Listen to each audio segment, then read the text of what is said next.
سلام به همگی، به اولین ولاگ من خوش اومدین. این ولاگ روز آخر دانشگاه ثبت کردم براتون. میخوام با من همراه شین از لینز تا وین برای رفتن به دانشگاه و بدونین که چطوری این مسیر رو 72 روز هر روز من میرفتم. خب دیدین که من از خونه زدم بیرون و به ایستگاه مترو نزدیک خونم رفتم. از اونجا یک ایستگاه بعد به ایستگاه قطار رسیدم. خب اینجا ساعت حرکت رو چک کردم و ببینم توی کدوم پلتفرم باید برم بایستم تا قطار بیاد.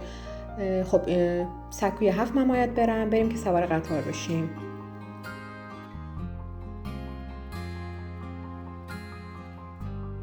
ساعت و نیم باید توی راه باشیم. من همیشه این مسیر 1 ساعت و نیم رو تمرینامو حل میکردم، درس میخونم تا موقعی که برسم. واقعا مسیر لینز تا وین رو دوست دارم چون یه منظره خیلی فوق العاده‌ای داره. اینم بگم کشور اتریش بهترین حمل و نقل عمومی جهان رو به خودش اختصاص داده. خب بچه‌ها ما رسیدیم وین.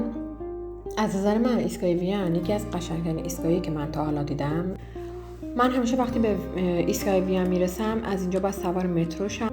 4 ایستگاه باید برم. بعد از 4 ایستگاه دوباره خط عوض میکنم، 4 ایستگاه دیگه میرم تا بتونم برسم به دانشگاه. این کلا مسیر منه که هر روز میرفتم. البته من اینجا وسط راه به سمت همون کلیسای معروفه رفتم و 1-2 ساعتی رو اونجا برای خودم یه چرخی زدم و حالا یه چیزی خوردم. این آخر ولاگ منه و توی ولاگ بعدی ادامه راه و دانشگاه وین رو بهتون نشون میدم.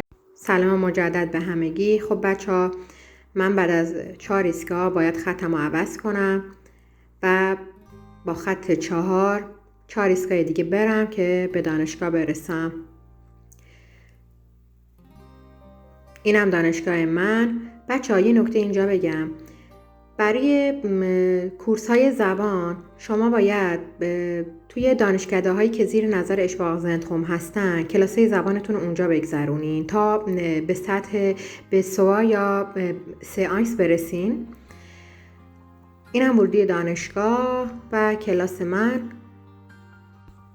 این هم یکی از اساتید گل ما که روز آخر بعد از امتحانات برای ما یه جشن دور همی گرفتن که با هنرنمایی یکی از دوستای خوبمون از دسفول به پایان رسید.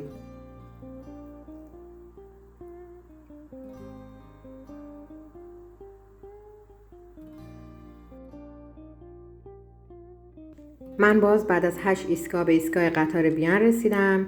باز پلتفرم رو چک کردم و به قطار مد نظر رفتم. اینم هدیه‌ای بود که یکی از اساتید به ما داد.